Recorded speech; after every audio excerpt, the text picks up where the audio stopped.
ఇవాళ చర్చలకు సిద్ధమైంది కేంద్రం. సీజేపీ ప్రతినిధులతో మధ్యాహ్నం 12:30 చర్చించబోతున్నారు. ముఖ్యంగా ఈ చర్చల పట్ల ఎంతో ఆసక్తి నెలకొన్నటువంటి క్రమంలో ఏం చర్చిస్తారు ఏంటి అనేది మనకు మధ్యాహ్నంకంతా ఒక క్లారిటీ వచ్చేటువంటి అవకాశం ఉంటుంది. మరోవైపు ఈ ఇష్యూకు సంబంధించి NEET paper leakage and paper లీక్లకు సంబంధించి నిన్న ప్రధాని తీవ్రంగానే స్పందిస్తూ ఈ ఫాస్ట్ ట్రాక్ కోర్టు ఏర్పాటు చేయడం కావచ్చు అండ్ ఇవాళ కేబినెట్ భేటీలో ఎటువంటి చర్యలు తీసుకోవాలి ఏంటి, క్రిమినల్ ప్రొసీజర్స్ ప్రకారం ఎలా వెళ్ళాలి ఏంటి అన్న దానిపైన కూడా చర్చించే అవకాశం ఉంది. నెక్స్ట్ వీక్లోనే పార్లమెంట్లో బిల్లు పెట్టేటువంటి అవకాశాలున్నాయి. త్వరితగతిన ఈ అంశాన్ని ఓ కొలిక్కి తెచ్చే విధంగా ప్రధాని అడుగులు వేస్తున్నటువంటి క్రమంలో ఇవాల్టి కేబినెట్ భేటీలో ఎటువంటి డెసిషన్ తీసుకుంటారో కూడా చూడాల్సినటువంటి అవసరం ఉంది. మరోవైపు ఈ 3 రోజులుగా ఎంత తీవ్రమైన ఆందోళన పరిస్థితులు ఢిల్లీలో నెలకొన్నాయో మనం చూసాము. సో వాళ్లపైన, ఆందోళనకారులపైన ఎన్ఎస్ఏ చట్టం కింద చర్యలు అంటే ఓ 12 రోజుల నుండి 12 నెలల పాటు కేసు నమోదు చేయకుండానే నిర్బంధించేటువంటి అవకాశం ఉంటుంది. మరోవైపు ఇది ఆందోళనతో ముడిపెట్టద్దు, ఇటువంటి సిచ్యువేషన్స్ ఎదురైనప్పుడు డెఫినెట్గా ఇది రెగ్యులర్గా జరిగేటువంటి ప్రొసీజరే, దీన్ని రాజకీయం చేయొద్దు అని అంటున్నారు. సో రకరకాల ఈక్వేషన్స్ మధ్య ఈ అంశం ముడిపడి ఉన్నటువంటి క్రమంలో పార్టీల ప్రతినిధులు ఉన్నారు, గెస్టులు ఉన్నారు, డిస్కస్ చేద్దాం. బీఆర్ఎస్ నుంచి సుమిత్రా ఆనంద్ గారు, బీఆర్ఎస్ సీనియర్ నాయకురాలు. నమస్తే అండి సుమిత్రా ఆనంద్ గారు, వెల్కమ్ టు ద డిబేట్. నమస్తే అండి జ్యోత్స్న గారు. నమస్తే అండి. బీజేపీ సీనియర్ నాయకులు విఠల్ గారు. నమస్తే అండి విఠల్ గారు, welcome to the debate. Congress senior నాయకులు గౌరీ సతీష్ గారు. నమస్తే అండి గౌరీ సతీష్ గారు, welcome to the debate. And Satish sir, మీరే స్పందించాలి.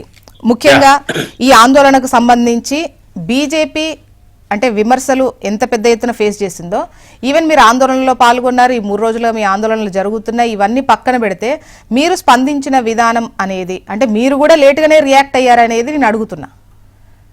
యాక్చువల్గా మీరు కనుక ఈ అంశానికి సంబంధించి, నీట్ పేపర్ లీక్కి సంబంధించి ముందుగానే మీ స్పందన ఉండుంటే ఇంత తీవ్రస్థాయి కూడా ఈవెన్ ప్రతిపక్షాలు కూడా అంత పెద్ద ఎత్తున దీనిపైన స్పందించలేదు. ఎప్పుడైతే తీవ్రమైందో ఆందోళన తీవ్రమైన తర్వాత కాంగ్రెస్ దీన్ని ఓ విధంగా హ్యాండ్ ఓవర్ అనాలా, కబ్జా అనాలా, మరి ఆ విధంగా రెస్పాండ్ అయింది అనేది వస్తున్న విమర్శలకి ఏంటి మీ సమాధానం? ముందుగా ప్యానెల్లో ఉన్నటువంటి భారతీయ జనతా పార్టీ సీనియర్ నాయకులు పెద్దలు విఠలన్న గారికి, బీఆర్ఎస్ పార్టీ సీనియర్ నాయకురాలు సుమిత్రానందనక్క గారికి, అదే రకంగా మీకు హెచ్ఎంటీవీ ప్రేక్షకులందరూ కూడా నమస్కారం తెలియజేస్తూ, దురదృష్టం ఏంటంటే భారతదేశంలో 12 సంవత్సరాల నుంచి అధికారంలో ఉన్నటువంటి ఎన్డీఏ ప్రభుత్వం భారతదేశంలో ఉన్నటువంటి మిగతా రాష్ట్రాలతో పాటు భారతీయ జనతా పార్టీ పాలిత రాష్ట్రాల్లో ఎక్కడ పరీక్షలైనా లీకులు అవుతా ఉన్నాయి. చాలా దురదృష్టకరం. దాంతోపాటుగా 5 సంవత్సరాల నుంచి 3 సార్లు నీట్ పరీక్ష లీక్ కావడం అంటే విద్యార్థుల భవిష్యత్తు, మనం ఇందాక ప్రస్తావించినట్టుగా సుమారు 23 లక్షల పైచిలకు విద్యార్థుల యొక్క భవిష్యత్తును వాళ్ళు ఈజీగా చెప్తా ఉన్నారు. అవును, తప్పు జరిగింది, మళ్ళీ పరీక్ష నిర్వహించామంటే ఒక్కసారి విద్యార్థి పరీక్షకు సీరియస్గా ప్రిపేర్ అయిన తర్వాత తన పరీక్ష రద్దయితే ఎంత మానసిక వేదకు గురవుతాడో ప్రత్యక్షంగా చూస్తూ ఉన్నాం. మనందరికి కూడా బాగా తెలుసు. అందులో మన విఠలన్న గారి పాప కూడా ఎంబీబీఎస్ కాబట్టి ఆ అమ్మాయికి కూడా బాగా తెలుసు. అన్నకు కూడా ఒక ఫాదర్గా ఆ పెయిన్ ఏందనో మనందరూ కూడా ఒక్కసారి స్మరించుకోవాల్సినటువంటి పరిస్థితి. ఎందుకనంటే భారతదేశంలో ఏదో ఉత్పాదక సంస్థగా ఉన్నటువంటి విద్యార్థుల పట్ల అనుచితంగా ప్రవర్తించినటువంటి కేంద్ర ప్రభుత్వం చాలా దురదృష్టకరం. సమస్య ఉన్నప్పుడు దాన్ని శాంతియుతంగా పరిష్కరించకుండా వారు రెచ్చగొట్టే విధంగా చేయడం అనేది చాలా విచారకరమైనటువంటి విషయం. సంబంధిత మంత్రి గారైనటువంటి మానవ వనరుల శాఖ మంత్రి గారు ధర్మేంద్ర ప్రధాన్ గారు విద్యార్థి దేశం నుంచి రాజకీయాల్లోకి వచ్చినట్టు చెప్పుకున్నట్టు వారు విద్యార్థి దేశంలో ఉన్నప్పుడు అస్సాంలో ఏం చేస్తారో కూడా మర్చిపోయి ఇప్పుడు కనీసం దాని పట్ల స్పందించకుండా నిన్న పార్లమెంట్లో బయటకు వస్తూ నవ్వుతూ వస్తున్నారంటే ఒక్కసారి మనం అందరం కూడా ఏ విధంగా అపహాస్యం చేస్తున్నారో మనం అందరం కూడా గుర్తు చేసుకోవాలి.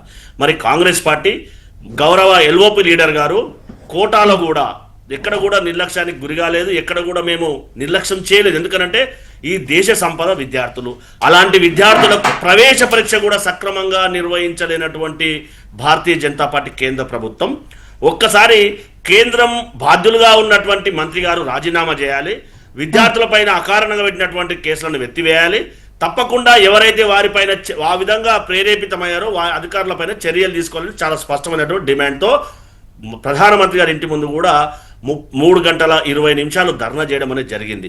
దురదృష్టం ఏంటంటే ఈ భారతదేశానికి స్వాతంత్రం కోసం ప్రాణాలు అర్పించినటువంటి గాంధీ కుటుంబం గురించి ఒక ఆయన మాట్లాడుతూ విదేశీయులు విద్రోహులు ఇందులో వచ్చారంటే భారతీయ జనతా పార్టీ సూటి ప్రశ్న, దేశ స్వాతంత్రం కోసం కానీ ఇంకేదైనా ఉద్యమం కోసం కానీ కనీసం ఒక గోరునైనా ఇచ్చారా భారతీయ జనతా పార్టీ నాయకులు? వారు ఘోరమైన కోల్పోయారా? అది మర్చిపోయి విద్రోహ శక్తులు ఇందులో ఇన్వాల్వ్ అయ్యారంటే అంతకంటే హీనమైనటువంటి కంపారిజం ఇంకేమైనా ఉంటుందా? ఒక్కసారి ఆత్మపరిశీలన చేసుకోవాలి. దాంతోపాటు ప్రధానమంత్రి గారు స్పందించాలి. ఇప్పుడు ఆందోళనకారులపై కేసులకు సంబంధించి కూడా కాంగ్రెస్ స్పందిస్తున్నట్టుగా ఉంది. ఎన్ఎస్ఏ చట్టం కింద కేసులు నమోదు చేసే అంశానికి సంబంధించి ఇప్పుడు ఆందోళనలు జరిగే ఈ లాఠీచార్జ్ అయ్యే ఉద్రిక్త పరిస్థితులకు ఉన్నాయి. అటు పోలీసులు గాయపడ్డారు, విద్యార్థులు గాయపడ్డారు, సాధారణ ప్రజలు కూడా గాయపడ్డటువంటి క్రమంలో కేసుల అంశానికి సంబంధించి పర్టికులర్గా ఆ ఆందోళనకర సిచ్యువేషన్లో ఆ పర్టికులర్ ఇష్యూకు సంబంధించి పెడుతూ ఉంటారు కదా. సో పెట్టొద్దు, దీన్ని ఆందోళనతో ముడిపెట్టొద్దు అని చెప్పేసి ఒకవైపు వస్తున్నటువంటి అనౌన్స్మెంట్కి, ప్రకటనకి అటు ఢిల్లీ పోలీసు కూడా చెప్తోంది ఇది సాధారణ ప్రక్రియ కేసులు నమోదు చేయడం అనేది. సో దీన్ని ఆందోళనతో ముడిపెట్టొద్దు అన్నటువంటిది చెప్తున్నారు కదా. ఏంటి మీ ఒపీనియన్ ఏంటి?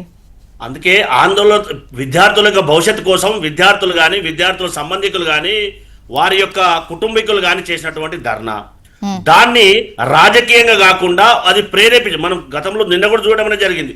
మీరు ఇలాగే ఆందోళన చేస్తే మీ పైన టాడా కేసులు పెడతామని చెప్పినటువంటి పరిస్థితి కూడా మనం ప్రత్యక్షంగా చూడడం అనేది జరిగింది. అలాంటి అధికారుల పైన ఎవరైతే వారిని రెచ్చగొట్టారో, ఎవరైతే వారిని అధికారులను ప్రేరేపించారో వారిపైన ఎంక్వైరీ చేయాలి.